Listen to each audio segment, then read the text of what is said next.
Bonjour à tous, merci de nous retrouver sur Corrèze Télévision. Prenons 5 minutes pour mieux comprendre l'endométriose. Je suis avec Sarah et Alexia de l'association SF Endo. Bonjour à vous. Bonjour. Et on va parler donc endométriose. Le mois de mars, c'est le mois jaune, mars jaune. Donc pour parler de l'endométriose aujourd'hui, qu'est-ce que c'est l'endométriose ?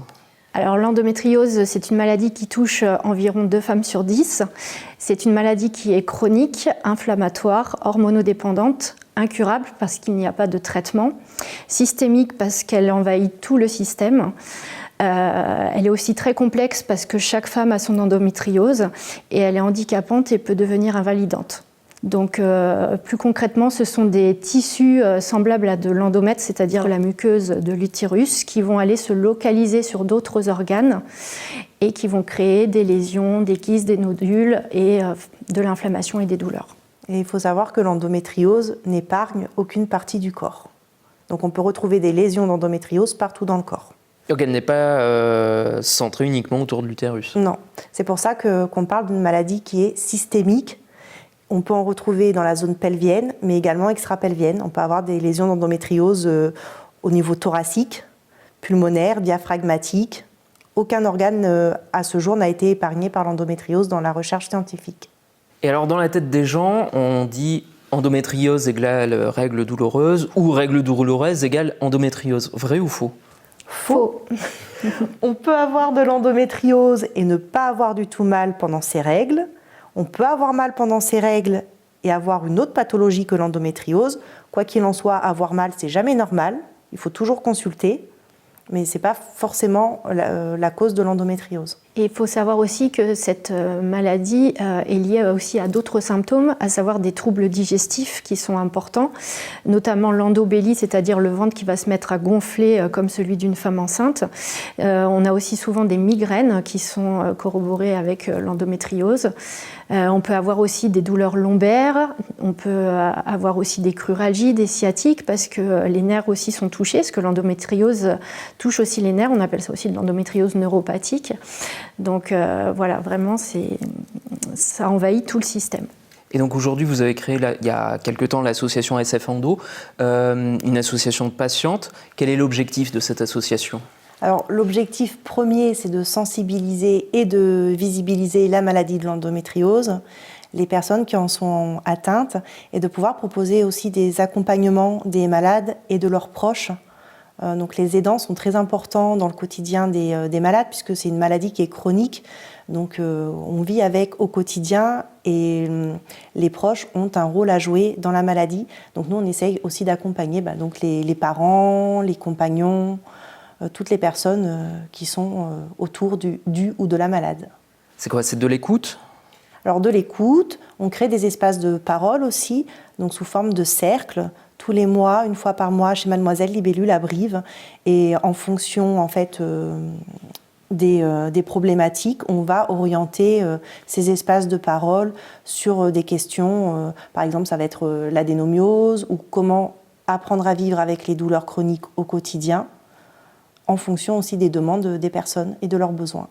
Et aujourd'hui, en 2025, comment on diagnostique l'endométriose ? Alors, normalement, un examen clinique est suffisant pour diagnostiquer l'endométriose avec la règle des 5D, donc les douleurs pelviennes, la dysurie qui sont des douleurs pendant la miction, la dyschésie qui sont des douleurs à la défécation, les dysménorrhées qui sont donc les règles douloureuses et les dyspareunies qui sont donc les douleurs pendant ou après les rapports sexuels.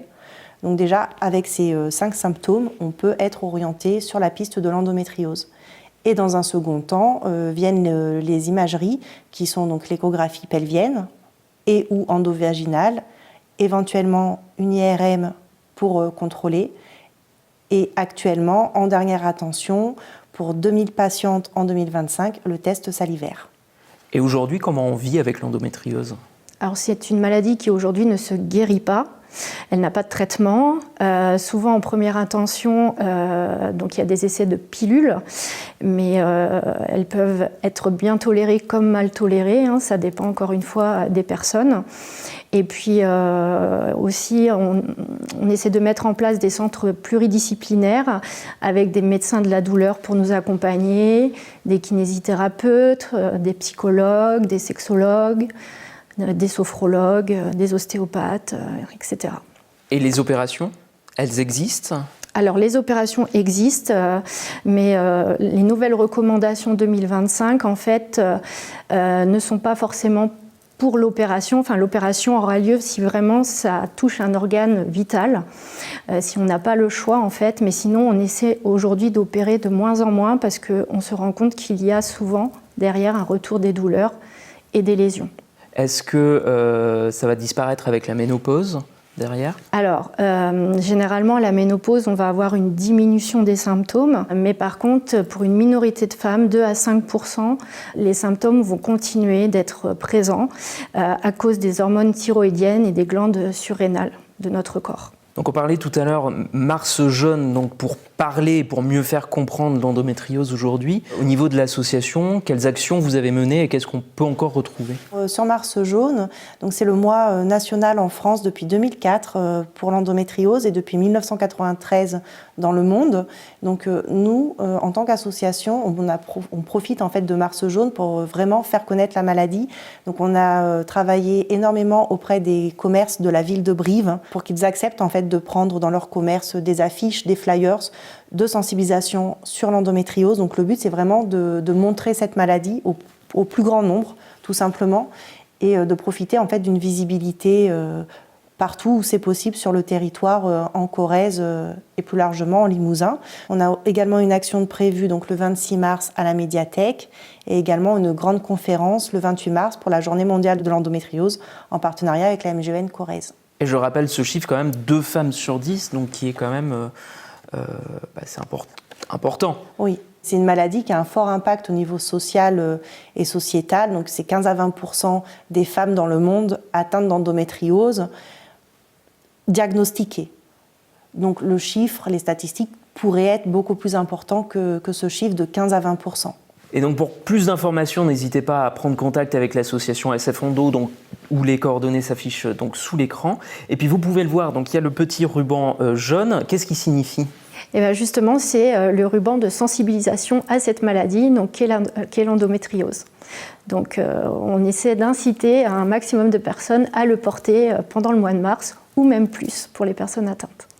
Donc merci d'avoir répondu à mes questions. Donc on vous retrouve le 26 mars à la médiathèque de Brive et le 28 mars pour une rencontre mutuelle avec la MGEN, avec la diffusion d'un court-métrage et une grande conférence sur l'endométriose pour la Journée mondiale de l'endométriose.